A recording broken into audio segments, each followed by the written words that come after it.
You're listening to the Good Question Podcast with Richard Jacobs. Our goal is to make each of our guests exclaim, that's a good question. I don't know the answer. Because when that happens, it means you, the listener, may be inspired to learn more beyond the interview and to ask great questions yourself that lead to new insights. In this podcast, we cover historical and current anthropology, comparative religion, and history. Welcome, and let's get started. Hello, this is Richard Jacobs with the Good Question Podcast. I have Shai Tubali. He's an author. He's a happiness history expert. We're going to talk about Cosmos and Camus, Llewellyn's complete book of meditation. So Shai is a happiness history expert, which is very unusual, but very interesting. So Shai, welcome. And we'll talk about your background and your current work. How you doing? Thank you. Thank you for inviting me, Richard. I'm delighted to be here.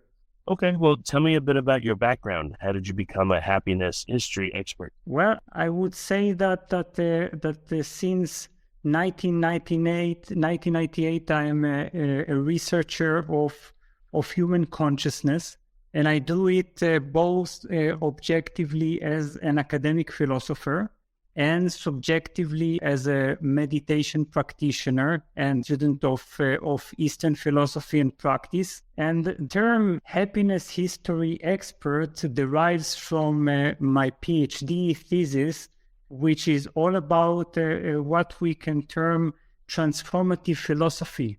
This is because I delved into the origin of both Western and Eastern philosophies and revealed both that in the origin of both philosophies, there is a conception of philosophy as a way of life. A philosophy was deeply related or inseparable from the search for happiness.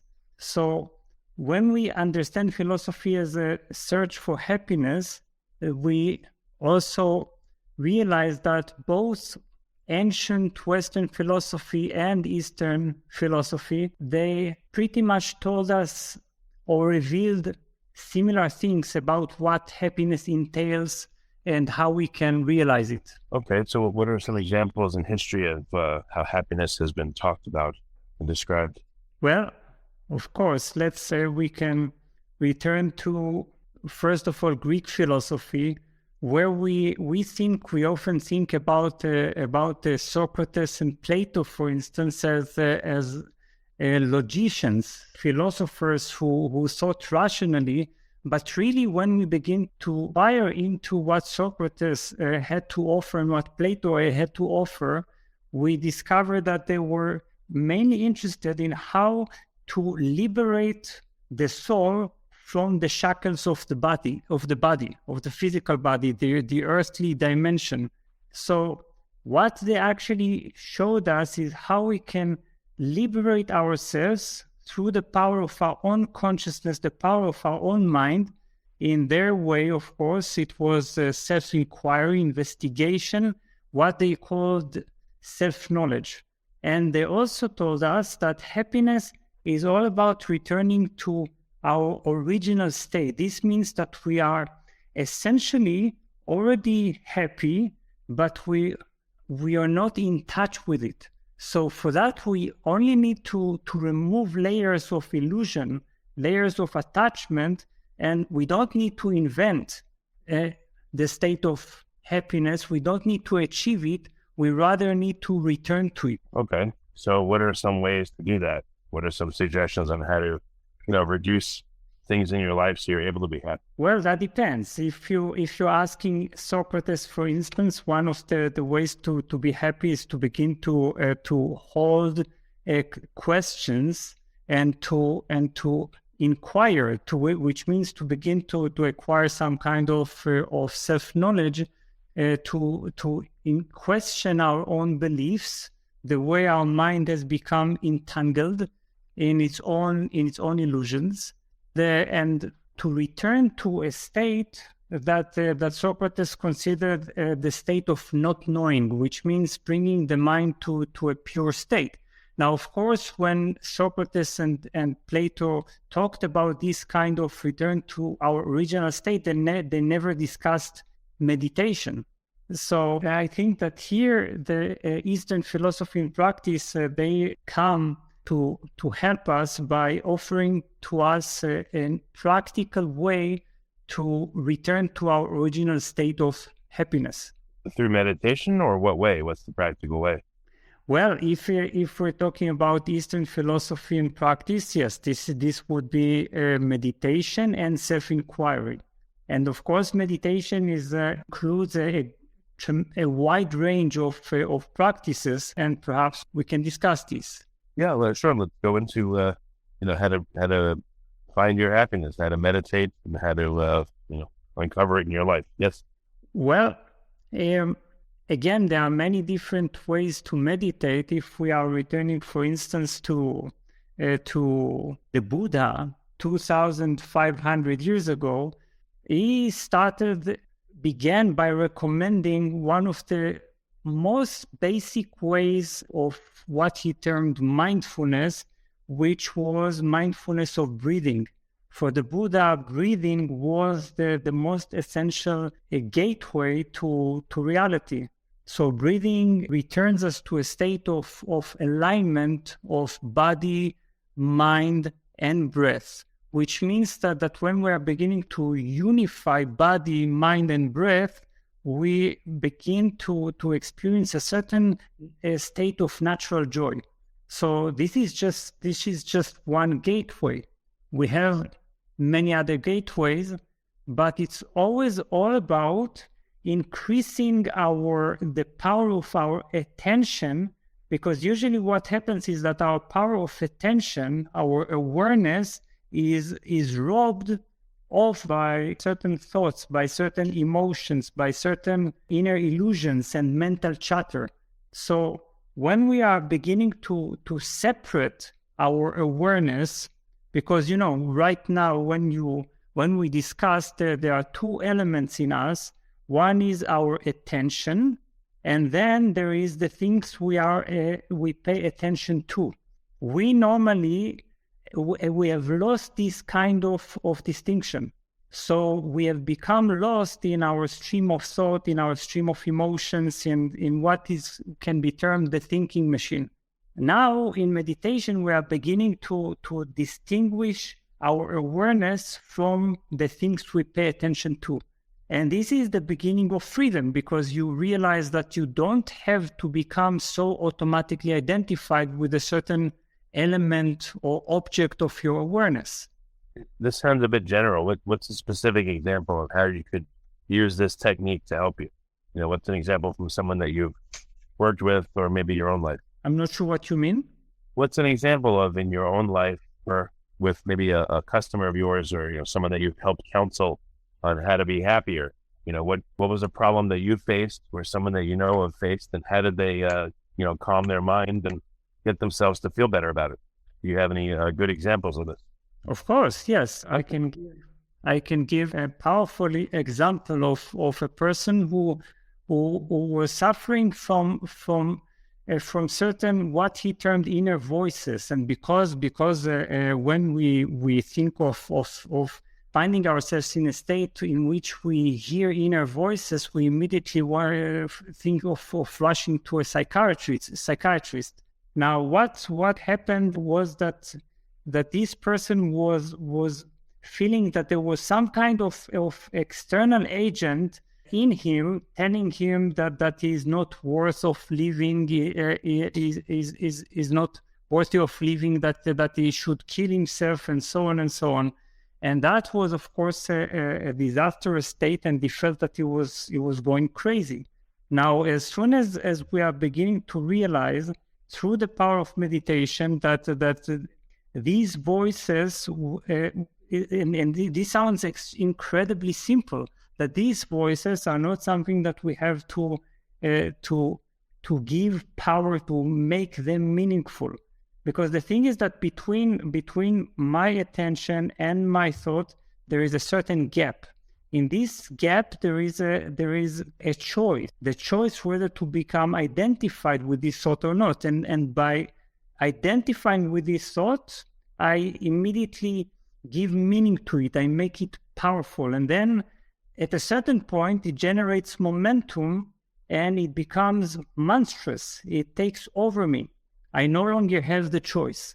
So by allowing, reminding this person to return to this gap of choice and to stop giving meaning, to understand that he is the giver of power, he became able to govern, to master his mind, and to return to joy and sanity. Eventually, he has embarked on the meditative journey and has developed much further. So what's in your book, what are some other methods for people that they can use? Let's say someone's mind is really busy and they can't do meditation. What can they do, or how can they start on meditation? Yes, this is because we have different needs and different types of brain, different types of inclinations. I've actually offered in this book, the complete book of meditation, 35 meditation techniques, each guiding us toward a very different type of experience, a very different type of revelation.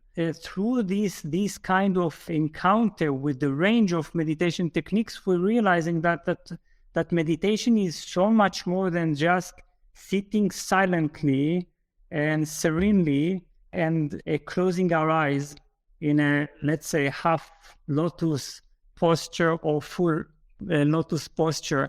We can actually meditate by walking. We can meditate by dancing. We can go through cathartic breathing, and we can even pray. So there are so many forms of meditation. If you take, for example, what we call the Osho dynamic meditations. Osho was a 20th century mystic, and he developed a set of dynamic meditations because he came to realize that people in the West were just too unstable or too unrelaxed to be able to actually close their eyes and immediately enter meditation. So in these dynamic meditations, you begin to dance or to shake your body or to even cry or to laugh intensely until you're bringing yourself to a state of effortless silence, effortless witnessing, which means that you are separating your awareness from your body and beginning to be able to watch yourself as if from the outside. You have a certain non-attached perspective on yourself. How long does this normally take for people to do? Is it a very difficult process for people who have busy minds? That's a very good question, because the beautiful thing, and this is what recent research has shown us, that actually even 5 minutes of meditation on a daily basis could be enough to increase our emotional ability to cope, and also significantly reduce our stress level. So we don't really need to become overly ambitious and to begin to try to push ourselves by wanting to practice for a long time, or practice in a way that disciplines ourselves, and even training ourselves in some kind of practices that are not natural for us. We can actually begin by adding these brief interventions into our daily life. Just 5 minutes of meditation are enough to begin to change the atmosphere of the day. They begin to permeate the day with silence, with relaxation. Okay, I understand. So the environment is critical in order to be able to meditate. No one's going to be able to meditate in the busy environment, or people that have problems to begin with. What can they do to help themselves? When the environment is stressful. When the environment is either noisy or quiet, is a quiet environment required for most people? Yes, I would say that it is good to be able to withdraw from our environment. And sometimes this can happen, for instance, by waking up very early when the world is still asleep, or by meditating at nighttime when the world has fallen asleep. Then you can actually experience yourself distant from the turmoil of the world, and to feel yourself, to develop some kind of intimacy with yourself, to be able to develop this kind of sensitivity that is required for meditation. Now, sometimes it's simply enough to close our room and to use some white noise in order to cover the environmental noises, and to be able to feel that you are able to take a vacation from the world. Because this is, for me, what meditation is. It's simply taking a certain vacation from the world, but also from yourself. Because all day long we are in a certain role. We are someone for somebody, and we are unable to simply be no one and nobody in a state of space and distance from the world. So I think that it is possible to, and especially when we remember that even 5 minutes of meditation, they are not escape from the world, but actually they prepare us for action, which means that if you begin to approach your meditation as something that you are entering in order to be able to better function in the world, that imbues your meditation with a certain intention.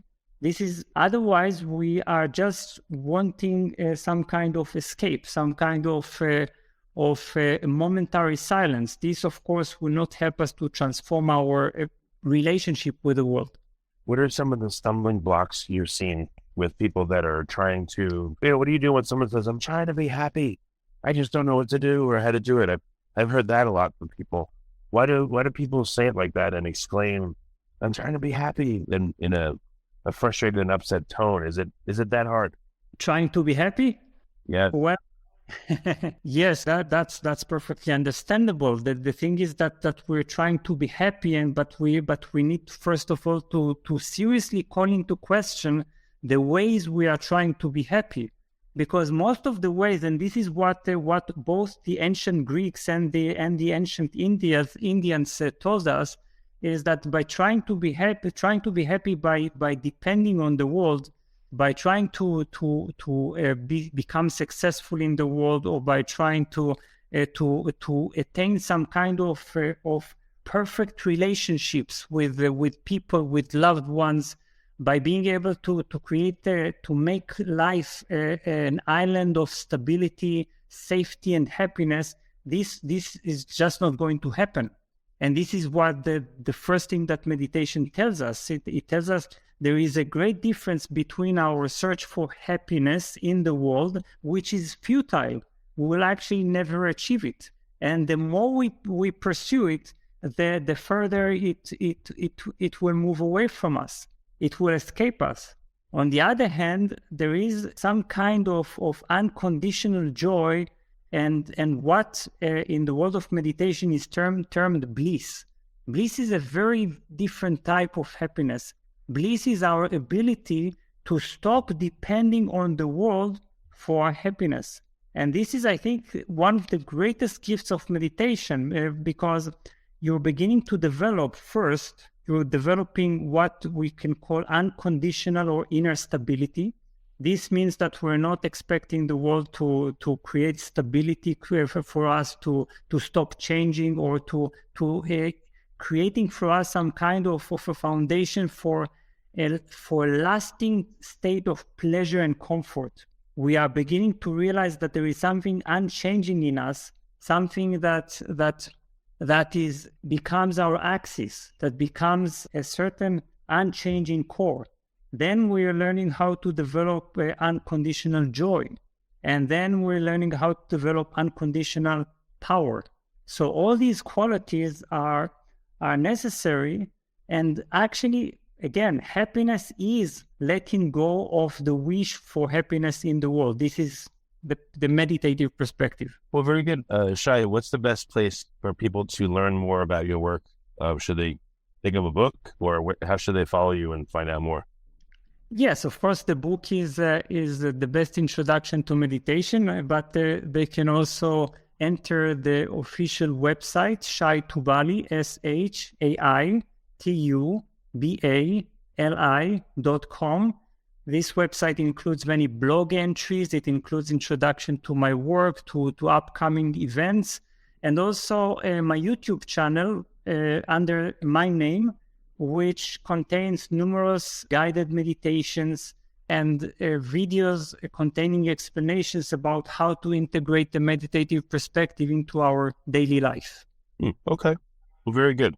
Shai, thank you so much for coming on the podcast and talking about happiness, which many people don't think about. It's a critical thing. Right, I agree. Thank you for listening to the Good Question Podcast. Please email support@thegoodquestionpodcast.com if you have any referrals to great guests for us to interview. Visit thegoodquestionpodcast.com to hear more interviews. And please help us spread the word by rating and reviewing us on Apple Podcasts, iTunes, Spotify, YouTube, or wherever you listen to this podcast.